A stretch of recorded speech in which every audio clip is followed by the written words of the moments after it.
새벽의 시간에 함께 하시는 모든 분들을 예수님의 이름으로 축복합니다.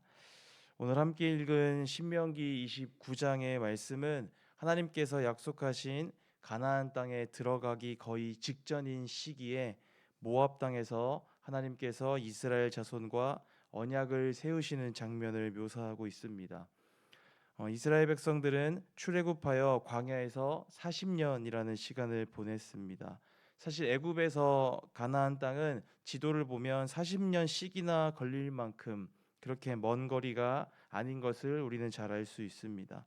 천천히 가도 몇 개월이면 갈 수 있는 거리지만 이스라엘 백성들은 하나님을 의지하고 신뢰하기보다는 다른 우상을 따르고 또 자신들의 욕심과 의지대로 행하며 계속해서 하나님께 불순종한 결과로 결국 약속의 땅 가나안에 들어가지 못하게 되고 광야에서 40년을 보내게 된 것입니다.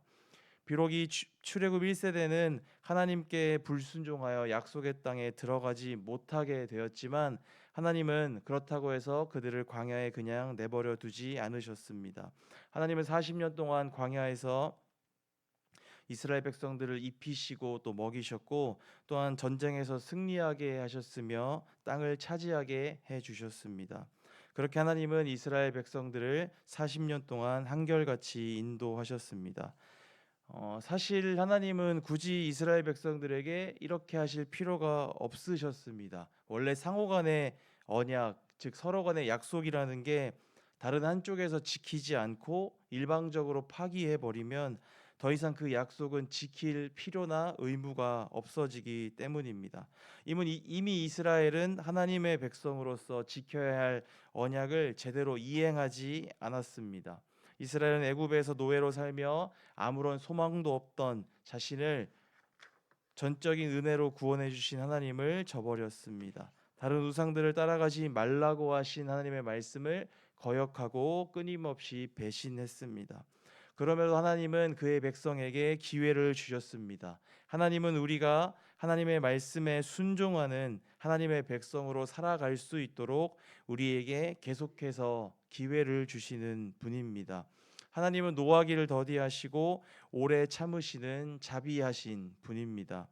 오늘 함께 읽은 본문 신명기 24장 14절을 보면 하나님은 이스라엘 2세대 백성들과 함께 언약을 맺으십니다. 이 언약은 새롭게 체결하는 것이 아니라 호렙에서 하나님이 출애굽 1세대와 맺은 언약을 계승하는 것으로 볼 수 있고 또 더 넓게 보자면 아브라함과 이삭과 야곱에게 맹세하신 그 하나님의 언약까지도 포함되는 하나님과 하나님의 백성의 언약을 계승하고 갱신하는 것입니다. 이처럼 하나님은 사랑과 자비로 당신의 백성 또 하나님의 자녀들을 기다려 주시고 오래 참으시는 분입니다. 하지만 그렇다고 해서 하나님은 불순종에 대해서 마냥 계속해서 기다려 주시지는 않습니다. 오늘 본문을 보면 하나님은 불순종의 죄에 대해 엄격하게 징벌하시는 분으로 묘사되고 있기 때문입니다. 대표적인 하나님에 대한 불순종의 죄는 바로 우상 숭배입니다. 오늘 본문에서는 나무나 돌과 은금으로 만든 우상들을 섬기는 우상 숭배의 죄악에 대해 역겨운 것이라고 말씀하십니다.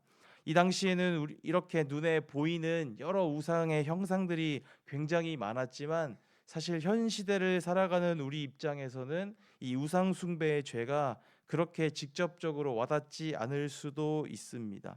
그런데 오늘 본문 18절을 보면 우상 숭배에 대해서 이렇게 서술하고 있습니다. 그 마음이 우리 하나님 여호와를 떠나서 그 모든 민족의 신들에게 가서 섬기는 것.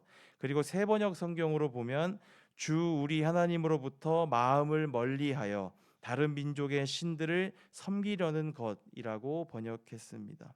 즉 우상 숭배란 하나님보다 더 마음을 쓰고 하나님보다 내가 더 신뢰하고 의지하고 중요하게 여기는 그 모든 것들이 바로 우리의 우상이라는 것입니다. 흔히 우리가 우상 숭배라고 하면 그건 이단이나 사이비들 혹은 이상한 종교 의식을 행하는 극소수의 이교도들만 하는 것이라고 생각하는데 오늘 말씀을 살펴보면 결코 그렇지 않습니다. 오히려 우상들은 우리 일상에 아주 가까이 있는 좋은 것들일 가능성이 높습니다. 예를 들어서 돈을 한번 생각해 보면 돈이 악한 것입니까? 아니면 나쁜 것입니까? 오늘 우상 숭배의 죄가 역겨운 것이라고 했는데 우리가 많은 돈을 보면 많이 역겨워서 견딜 수가 없습니까? 전혀 그렇지 않습니다. 돈은 좋은 것이고 우리가 역겹게 여기는 것은 아닐 것입니다. 이처럼 우상들은 우리 주변에서 흔하게 접할 수 있는 좋은 것들입니다. 제가 14일 날 지난 주일 날 그 오후 예배 강사로 오신 전도사님을 대전역에 모셔 드리려고 제가 처음으로 교회 그 그랜저 차량을 운전해 봤습니다. 사실 제가 그랜저를 운전한 게 처음이었습니다. 그래서 앉았는데 자동으로 시트가 움직이고 여러 가지 좋은 옵션들이 있어서 좀 당황하긴 했지만 이래서 사람들이 좋은 차 다들 얘기하나 보다 이런 생각이 잠시 들었었습니다. 제 나이가 이제 40이 되었는데 제 친구들도 모이면 다들 하는 얘기가 어떤 차 타고 다니냐, 얼마나 큰 집에 살고 있냐, 뭐 주식을 뭘 하고 있고 뭐 재테크가 어떻고 그런 얘기들만 합니다. 물론 물질 그 자체가 다 잘못된 것이라고 말씀드리는 것은 아닙니다. 그리고 우상이라는 것이 물질 하나만 있는 것도 아닐 것입니다. 다만 우리 주변에 가까이 있는 이 좋은 것들과 유일하고 영원한 하나님을 분별할 수 있어야 한다는 말씀을 드리려는 것입니다. 좋은 직장, 좋은 집, 뭐 차, 그리고 우리 자녀들의 성공이나 형통 다 좋습니다. 다 좋은 것들입니다. 하지만 그 좋은 것들이 영원하신 하나님의 자리에 서게 되는 것, 그 좋은 것들을 우리가 유일하고 영원하신 하나님의 자리에 두고 섬기는 것, 그것이 바로 하나님께서 그토록 역겹게 여기시는 우상 숭배의 죄입니다. 우리가 어떤 형상을 깎아서 우상 숭배를 지금 하지 않지만 내 주변에 있는 좋은 것들, 뭐 사람이든 무엇이든 그 좋은 것을 영원한 자리에 두는 것, 그게 바로 하나님께서 말씀하시는, 또 하나님께서 그토록 역겹게 여기시는 우상 숭배의 죄라는 사실을 오늘 말씀을 통해서 기억하면 좋겠습니다. 영원하시고 유일하신 분은 오직 우리 주 하나님밖에 한 분밖에 없다는 사실을 우리가 꼭 기억하고 나아가면 좋겠습니다. 오늘 말씀을 통해 내가 하나님보다 더 의지하는 좋은 것은 무엇인지, 또 내 삶을 깊이 통찰하고 바라볼 수 있는 시간이 되면 좋겠습니다. 오늘 말씀을 보면 우상 숭배의 죄에 대해서 하나님께서 친히 직접 심판하시겠다고 분명히 말씀하십니다. 그만큼 하나님은 질투하시는 하나님이시고 우상 숭배에 대해서 철저하게 심판하시는 분이라고 오늘 말씀을 통해 분명히 우리는 보고 있습니다.